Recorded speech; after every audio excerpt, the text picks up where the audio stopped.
출애굽기 7장 4절에서 5절까지 두 절만 우리 한 목소리로 봉독하겠습니다. 바로가 너희의 말을 듣지 아니할 터인즉 내가 내 손을 애굽에 뻗쳐 여러 큰 심판을 내리고 내 군대 내 백성 이스라엘 자손을 그 땅에서 인도하여 낼지라. 내가 내 손을 애굽 위에 펴서 이스라엘 자손을 그 땅에서 인도하여 낼 때에야 애굽 사람이 나를 여호와인 줄 알리라 하시매. 아멘. 7장에는 모세를 향한 제명령과 여호와의 4가지 선언이 기록되어 있습니다. 내가 너를 파라오에게 신과 같이 되게 하리라. 파라오의 마음을 강팍하게 하리라. 큰 심판을 내린 후에 너희를 보내리라. 그때야 이집트 사람들이 내가 여호와인 줄 알고 인정하리라. 하나님께서 선언하신 4가지 말씀대로 10가지 재앙이 진행되면서 하나님의 백성들을 이스라엘에서 구원해 내십니다. 2가지는 지난 시간에 말씀드렸고 이제 오늘 3번째, 4번째를 살펴보려고 합니다. 한번 따라서 봅니다. 큰 심판을 내린 후에 너희를 보내리라. 4절에 보면 큰 심판, 가돌 세페터 이렇게 말씀했습니다. 여기 크다, 히브리어로 가돌, 크다 히브리어 가돌을 신약 헬라어에는 메가스로 번역되면서 우리말로 해석하면 100만 배라는 뜻입니다. 메가스 피스투스 기억나시죠? 100만 배의 믿음. 그 100만 배 메가스가 히브리어에는 가돌인데 하나님께서 이집트에 큰 심판을 내렸다는 뜻은 100만 배의 심판을 내렸다, 이런 뜻이 됩니다. 그동안 우리는 출애굽기에 내린 10가지를, 그 10가지를 뭐라고 불렀습니까? 재앙이라고 불렀습니다. 10재앙, 10가지 재앙. 이 말에 익숙해 있는데 오늘 제가 그 의미를 바꿉니다. 재앙이 아니고 심판입니다. 10가지 하나님의 심판이 이집트에 내렸습니다. 그러면 재앙과 심판의 차이가 뭘까요? 재앙은 일어난 현상, 팩터, 사실입니다. 사실. 그런데 심판은 이 사실에 의미가 붙으면, 사실에 의미가 더해지면 하나님의 심판이 됩니다. 재앙과 의미가 만나면 심판이 된다는 거죠. 자, 표적이라는 단어를 기억하시죠? 신약 성경에 표적도 있고 이적도 있습니다. 이적은 나타난 현상, 사실이고 그 이적에 의미가 붙으면 뭐가 된다고요? 표적이 되는 것처럼 재앙에 의미가 붙으면 하나님이 의도를 가지고 내린 하나님의 심판이 된다, 그런 뜻입니다. 그래서 10가지를 그동안 우리는 재앙이라고 이해해왔고 익숙해 있지만 아마 저도 습관이 되어 있어서 재앙이라고 표현을 할 수도 있는데 더 정확한 의미는 오늘 4절에 있는 말씀처럼 심판, 하나님께서 10가지 심판을 내리셨다. 그런데 보통 심판이 아니고 무슨 심판이라고요? 몇 배의 심판? 100만 배의 심판을 내리고 그렇게 말씀하십니다. 하나님께서 이 이스라엘 백성들에게 또 이집트 사람들에게 100만 배의 심판을 내리실 때 애굽 땅에, 이집트 땅에는 내리고 하나님의 백성들이 거하는 고센 땅에는 내리지 않는 것을 보면서 히브리인들은 믿음이 더 성장하였고 파라오의 마음은 더 강팍해져 갑니다. 그러다가 결국 100만 배의 심판, 큰 아들 장자를 잃고 나서 이집트 국민들과 파라오가 만군의 여호와를 알고 인정하게 됩니다. 4절에 보면 또 이런 말씀이 있습니다. 내 군대 내 백성 이스라엘 자손을 그 땅에서 인도하여 낼지라. 이스라엘을 하나님께서 내 군대 내 백성 이렇게 부르십니다. 여호와의 군대를 여호바 체오바트라고 부르는데 출애굽기에 보면 이스라엘을 내 군대로 부르신 구절들이 몇 군데 나타납니다. 12장 41절에 보면 여호와의 군대가 430년이 끝나는 그날 애굽 땅에서 나왔다 이렇게 말씀하고 있습니다. 그런데 여러분, 지금 출애굽기에서 이스라엘 백성들을 여호와의 군대로 부르는 게 굉장히 비현실적입니다. 왜냐하면 지금 이스라엘은 이집트에서 노예 신세로 살고 있지 않습니까? 조직이 없어요. 지도자도 없습니다. 군사도 없습니다. 무기도 없는 비천한 노예들입니다. 국가는 당연히 없고 국토도 당연히 없습니다. 그런데 어떻게 군대라고 부를 수 있을까요? 군대가 될 수 있는 외적 조건들, 국가가 될 수 있는 외적 조건들이 하나도 없습니다. 그런데도 하나님께서 그들을 내 백성, 내 군대, 여호바 체오바트 이렇게 부르셨다는 거지요. 여러분, 우리가 잘 아는 것처럼 군인들, 군대는 훈련을 하잖아요. 훈련을 해서 강한 군사로 그렇게 굳어져 가고 성장해 가는데 이스라엘 백성들이 애굽을 떠난 후에 40년 동안 지독한 훈련을 받습니다. 하나님께서 그들을 내 백성, 내 군대라 하셨기 때문에 광야에서 40년 동안 아주 강한 훈련을 시키면서 그들의 야성, 영적 야성을 키워갑니다. 40년 훈련에서 낙오된 자들은 약속의 땅을 밟지 못합니다. 그 40년 훈련을 통과한 여호와의 군대만 약속의 땅을 밟습니다. 이 40년 훈련을 민수기 9장에 이렇게 말씀합니다. 그들이 여호와의 명령을 따라 진을 치며 여호와의 명령을 따라 행진하고 여호와의 명령을 따라 여호와의 직임을 지켰더라. 따라서 옵니다. 알피야해, 알피야해. 따라서 합니다. 여호와의 명령을 따라. 이스라엘 백성들이 40년 동안 단 하루도 쉬는 날 없이 이 훈련을 받았습니다. 무슨 훈련 받았다고요? 여호와의 명령을 따라가는 훈련. 텐트를 치고 멈춰서서 광야에 일주일, 한 달, 1년 그 머물고 있던 시간도 훈련 과정의 한 부분이었습니다. 알피야훼가 선포되면 자신이 하던 모든 일을 멈추고 여호와를 주목합니다. 그래서 구름 기둥과 불 기둥이 떠나면 따라서 떠나고 구름 기둥과 불 기둥이 멈추면 따라서 멈추는 알피야훼 훈련을 40년 동안 반복합니다. 바로 40년 동안 이 훈련을 받았던 것입니다. 성도 여러분, 이스라엘이 이집트에서 구원받을 때 여호와의 군대로 부름을 받습니다. 그들은 조상 아브라함이 약속받았던 젖과 꿀이 흐르는 땅을 정복할 여호와 군대였습니다. 가나안 땅의 이교도들과 우상숭배자들을 몰아내고 그 땅에 거룩한 땅을 세우고 하나님의 나라를 세울 여호와의 군대들이었습니다.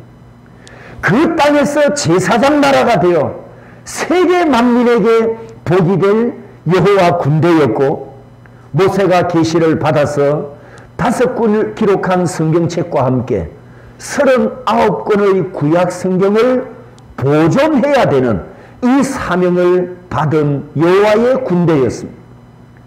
하나님의 아들 메시아께서 이 세상에 오시면 죄인들을 구원하실 것인데 이 복음을 미리 세상에 전파하도록 사명을 받은 여호와의 군대였습니다.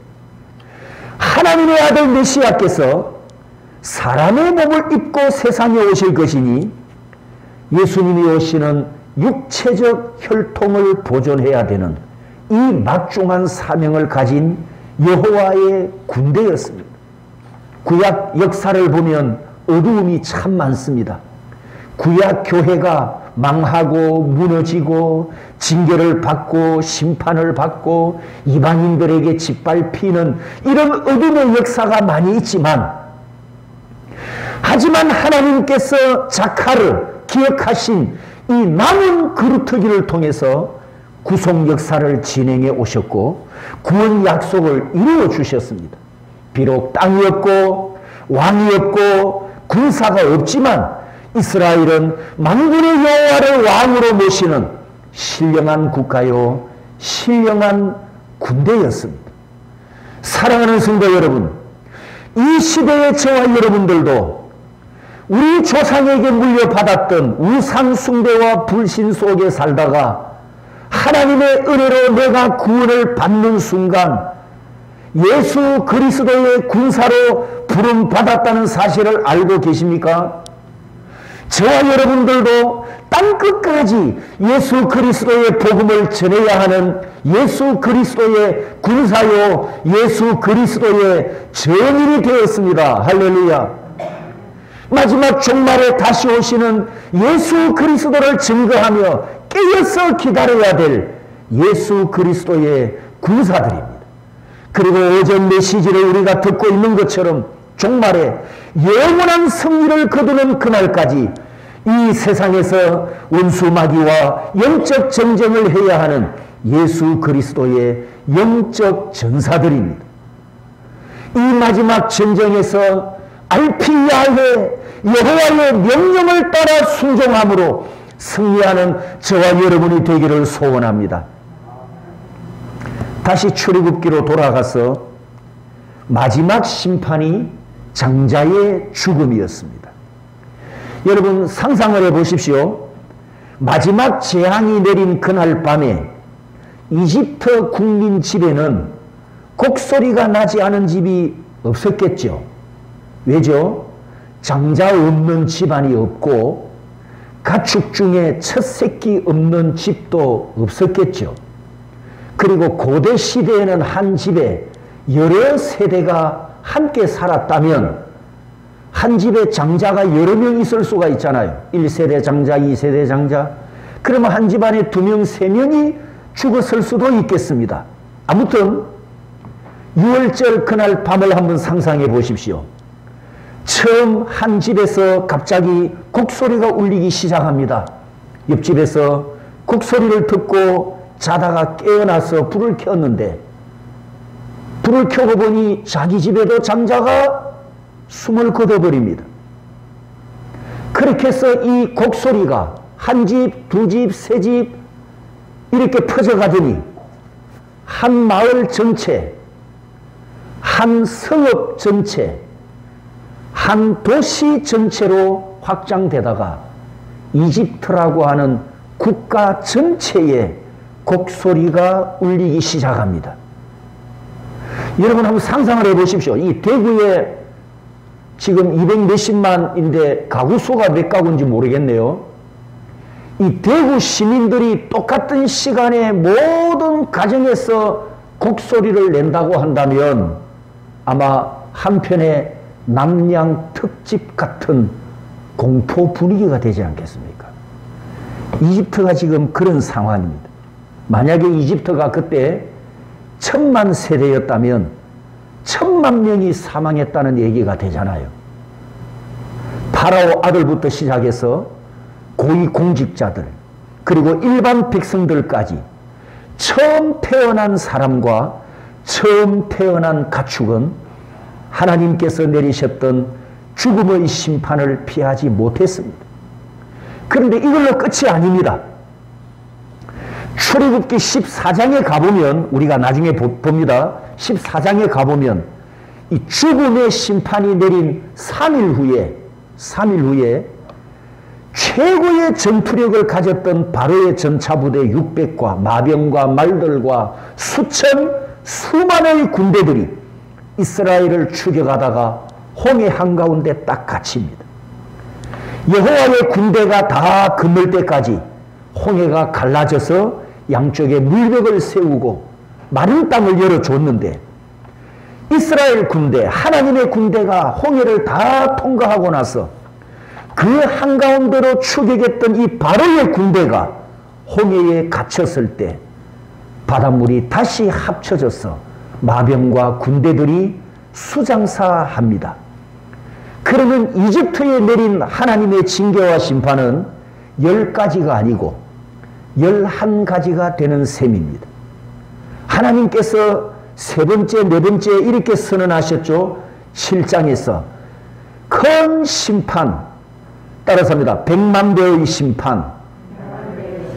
세 번째 하나님의 선언이 100만 배의 심판을 내린 후에 너희를 보내리라. 네 번째, 그때야 이집트 사람들이 내가 여호와인 줄 알고 인정하리라. 이렇게 선언하신 것처럼 하나님의 시간표, 하나님의 스케줄은 명확하고 정확하게 진행되는 것을 봅니다. 성도 여러분, 하나님의 계획은, 하나님의 시간은 우리를 향해서, 나를 향해서, 여러분 개인을 향해서도 하나님의 스케줄이 다 있을 텐데, 하나님의 뜻대로, 하나님의 스케줄대로 하나님의 역사가 내 인생에 일어난다면 우리가 이 땅에서 천국 같은 삶을 살아갈 수가 있겠죠. 뭔가 일을 하는데 내 뜻과 내 계획대로 잘 안 됩니다. 장벽에 가로막혀서 풀리지를 않습니다. 일을 하긴 하는데 어려운 난관에 부딪히고 힘이 들고 고통스럽고, 그리고 짧은 시간에 해결이 되지 않고 긴 시간 동안 진행되는 경우도 있습니다. 우리가 그때는 왜 그래야 했는지 몰랐지만 일이 다 끝나고 나면, 그 과정을, 힘든 과정을 다 거치고 나면, 아, 그때는 그래서 그래야만 했구나, 이것을 우리가 깨닫고 알게 될 때가 있지 않습니까? 내 뜻과는 반대되는 모습으로 힘들게 진행된 것이 하나님의 뜻이었고 하나님의 스케줄이었음을 알게 되면서 그것이 은혜요, 그것이 복일 때가 있습니다. 성도 여러분, 중요한 것은 하나님은 주무시지 않으신다는 사실입니다. 믿습니까? 하나님은 매 순간순간 나를 위해서, 나를 향해서 나와 함께 하시고 나에게 역사하신다는 사실입니다. 그 하나님께서 역사를 통치하시고 시간을 통치하시고 내 인생을 간섭하셔서 하나님의 목계 뜻대로 인도해 가심을 믿습니다. 아멘, 아멘. 마지막 네 번째 하나님의 선언, 그때야 내가 여호와인 줄 알리라 하신 말씀입니다. 바로의 마음을 완강하게 하셔서 하나님의 군대를 보내려다가 10번이나 변심을 하죠. 왜 하나님께서 바로의 마음을 이렇게 완강하게 하셨을까? 그 목적은 바로 하나님의 영광을 드러내는 데 있습니다. 바로의 마음이 강팍하면 할수록 하나님의 영광은 더 크게 드러나고 하나님의 존재는 더 크신 분으로 드러납니다. 오늘 읽은 이 본문 5절에 이렇게 말씀합니다. 내가 내 손을 애굽 위에 펴서 이스라엘 자손을 그 땅에서 인도하여 낼 때에야 애굽 사람이 나를 여호와인 줄 알리라. 이집트 사람들이 하나님이 내리는 심판을 경험하고 큰아들이 졸지에 사망하는 충격을 받고 홍해에서 바로의 군대들이 수장당하는 것을 보고서야 따라서 합니다. 여호와인 줄 알리라. 여호와인 줄 알리라. 이 심판, 100만 대의 심판 받기 전에 미리 여호와를 알고 미리 여호와 앞에 수구리 했으면 좋았을 텐데, 인간은 꼭 그럽니다. 완강한 인간은 꼭 이렇게 합니다. 부서지고 깨지고 박살이 나야 깨닫습니다. 누가 그런다고요? 완강한 인간들, 바로와 같은 인간들. 여러분, 죄인을 다루시는 하나님의 역사와 방법이 바로에게만 이렇게 나타났겠습니까? 과거에만 하나님께서 이렇게 역사하시겠습니까? 21세기 현대인에게도 하나님은 완강한 강팍한 사람과 강팍한 국가를 반드시 손보시는 하나님이십니다. 그러므로 여호와의 명령이 선포되면 알피야훼, 하나님의 명령이 선포되면 일찍 순종하는 것이, 미리 순종하는 것이 신상에 복이 되는 줄 깨달으시기를 바랍니다. 거부하고 거역하고 저항하면 반드시 화가 되는 것을 바로를 통해서 우리에게 가르쳐 줍니다. 7절에서 12절까지 보면 파란 글씨 쭉 내려가다가 이제 빨간 글씨 11절 12절, 바로도 형인들과 마술사들을 부르매 그 애굽 요술사들도 그들의 요술로 그와 같이 행하되 각 사람이 지팡이를 던짐에 뱀이 되었으나 모세와 아론이 바로에게 가서 지팡이를 던져서 뱀으로 변화시킵니다. 그 능력, 표적을 보여주면서 왕이여 히브리 민족들을 내보내 주십시오라고 표적을 보여주면서 요구하자 바로 곁에 있던 형인들과 마술사들도 자기 지팡이를 던지니까 모세가 했던 것처럼 똑같은 표적이 나타났어요. 그들의 지팡이도 뱀이 되었더라라고 했습니다. 자, 만약에 여러분이 바로라고 한다면 이 상황에서 모세의 말을 고분고분 듣고 히브리 노예들을 석방시켜 주겠습니까? 택도 없습니다. 모세처럼 지팡이로 뱀을 변화시키는 능력을 가진 형인들과 마술사들이 바로 내 옆에도 수두룩빽빽한데, 모세야, 이 지팡이를 가지고 뱀을 만드는데 그까이 그게 뭐라고, 뭐 대단한 거라고, 봐봐, 내 마술사들도 내리하잖아. 나는 그들에게 명령만 내리면 되는데 그들이 다 능력과 표적을 나타내는데, 이렇게 바로의 마음이 완강해졌단 말이죠. 모세의 지팡이도 뱀으로 변하였고 마술사들의 지팡이도 뱀으로 변하였는데, 자, 그러면 이제 여기서 우리 관점에 그러면 도대체 진짜와 가짜의 차이가 뭘까? 모세의 지팡이와 애국 마술사들의 지팡이는 달라야 하지 않습니까? 하나님께서 모세를 보내줬으면 뭔가 달라도 달라야 되는데 바로가 볼 때는 두 개가 다 똑같거든요. 그럼 뭐냐 말이죠. 이게 진짜와 가짜의 차이가 뭐냐라는 거예요. 모세의 지팡이와 마술사들의 지팡이가 무슨 차이가 나느냐? 이 표현을 다르게 해보면 하나님께서 역사하시는 것과 사단이 역사하는 것, 하나님께서 능력을 나타내시는 것과 사단이 능력을 나타내는 차이가 뭘까요? 하나님의 작정과 하나님의 허락하신 범위 안에서 사단이 능력을 행사한다는 것을 우리가 잘 압니다. 창조주 하나님을 초월해서 사단이 지 마음대로 움직이지는 못합니다. 욥기서에 욥을 공격했던 사단을 보면 우리가 이 점을 알 수 있죠. 하나님께서 허락하시지 않으면 마귀는 아무것도 못하는 존재입니다. 그러면 왜 하나님께서 마귀에게 능력을 행사하도록 하셨을까요? 왜 표적을 나타내도록 하셨을까요? 세 가지 목적이 있습니다. 첫 번째는 하나님의 영광을 위하여. 자, 이 세 가지를 왜 제가 말씀드리느냐 하면 앞으로 우리가 재앙을 내리는 재앙의 해석을 할 거거든요. 심판, 10가지 심판. 그게 어떤 의미가 있는가를 이제 설명하기 전에 이 서론으로 지금 말씀드리는 겁니다. 마귀에게 하나님께서 능력을 주시는 세 가지 목적 중에 첫 번째는 하나님의 영광을 위하여. 무슨 뜻이냐? 마귀가 능력을 나타낼수록 하나님의 영광은 더 드러난다라는 뜻입니다. 두 번째는 마귀가 능력을 나타내지만 죄인을 구원하는 능력은 못 나타내요. 그러므로 오히려 마귀가 나타내는 능력은 진짜다 가짜다? 가짜라는 거예요. 능력을 나타내긴 하는데 죄인들을 죄에서 구원하지 못하니까, 생명의 본질은 해결하지 못하니까 능력은 나타나지만 마귀의 능력은 가짜다. 오히려 가짜라는 것을 더 스스로 증거하는 결과가 나타나게 된다는 거예요. 세 번째, 마귀가 능력을 나타내는 하나님의 목적, 하나님의 심판이 집행되는 한 과정입니다.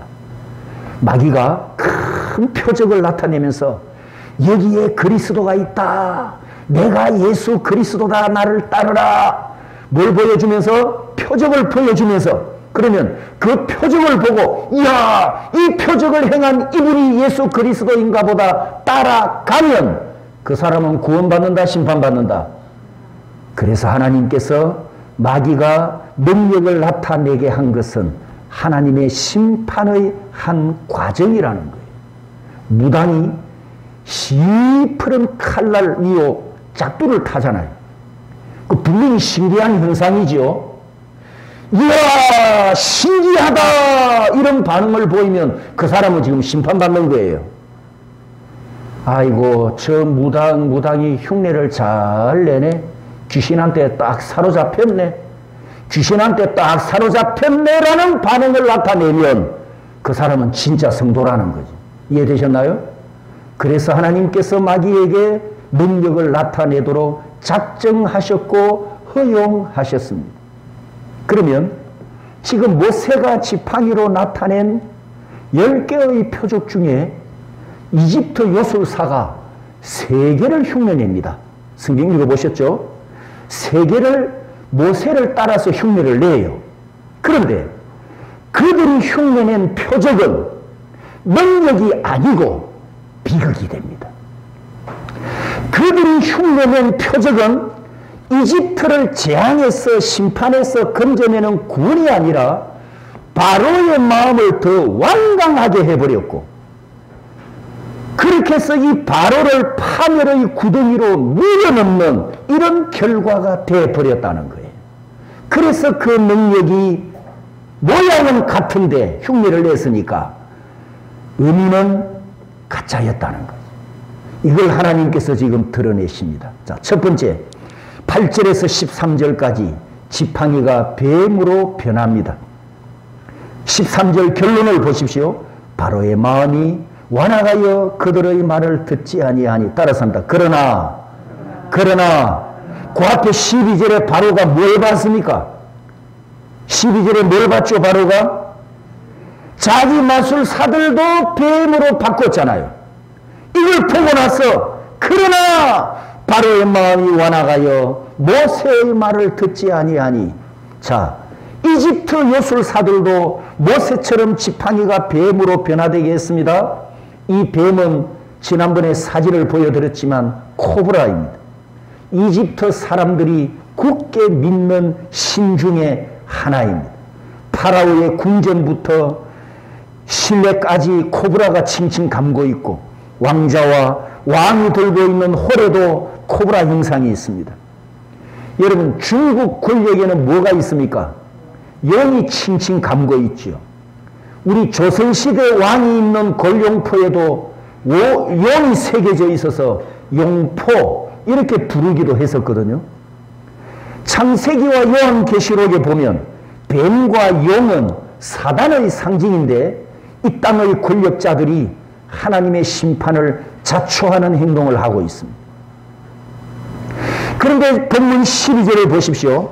각 사람이 지팡이를 던짐에 뱀이 되었으나 아론의 지팡이가 그들의 지팡이를 삼키니라. 여러분, 이 표현을 이렇게 제가 바꿔서 읽어보겠습니다.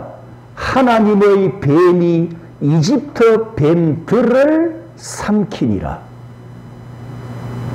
애굽에 내렸던 10가지 재앙이 아니고 뭐라고요? 재앙의 의미가 붙으면 뭐라고요? 심판. 10가지 심판. 만군의 여호와께서 이집트 사람들이 섬기는 뱀신, 그 뱀신을 심판하시고 이집트를 심판하시고 이집트 신들을 심판하신 사건이 바로 이 12절입니다. 여호와의 뱀이 이집트의 뱀들을 삼켰더라. 여러분, 모세와 아론의 지팡이는 한 개였습니다. 모세가 들고 갔던 한 개의 지팡이인데 11절과 12절을 보시면 바로 곁에 있는 현인들과 마술사들은 다수입니다. 다수. 여러 사람입니다. 그러면 한 마리의 뱀이 어떻게 했다는 겁니까? 여러 마리의 뱀을 다 삼켰다. 그런 뜻이 되지 않습니까? 따라서 합니다. 발라, 삼켰다. 이 삼켰다가 히브리어로 발라인데 진짜 하나님께서 쳐발라버렸어요. 예, 발라버렸어요. 우리말하고 이 의미가 같이 가서 참 기억하기 좋습니다. 모세의 뱀이 애굽의 뱀들을 발라버렸어요. 삼켜버렸어요. 여러분, 뱀이 먹이를 삼킬 때 어떻게 합니까? 제가 사진을 보여드리려다가 여러분이 징그러울 것 같아서 제가 안 보였는데, 뱀이 먹이를 어떻게 삼킵니까? 삼킬 때 어떻게 삼키죠? 한꺼번에 꿀꺽 삼킵니까? 조금씩 징징 감고 천천히 야금야금 삼킵니까? 그렇죠? 하나님의 뱀이 이집트 신의 뱀을 천천히 야금야금 이렇게 삼키는 장면을 지금 연출하셨어요. 이 의미는 하나님께서 앞으로 심판이 지금 몇 개 남았죠? 여러분에게 묻습니다. 지팡이가 뱀으로 바뀐 것은 10개의 심판 속에 들어갑니까? 안 들어갑니까? 예, 안 들어간다고 하신 분이 정답입니다. 이건 맛보기로 보여주신 거예요. 10개 속에 안 들어갑니다. 하나님께서 10개 심판하지 시작도 안 하셨어요.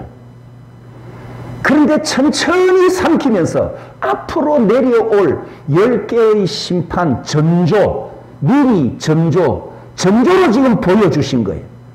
앞으로 내가 이집트를 이렇게 심판한다. 천천히 조금씩 야금야금.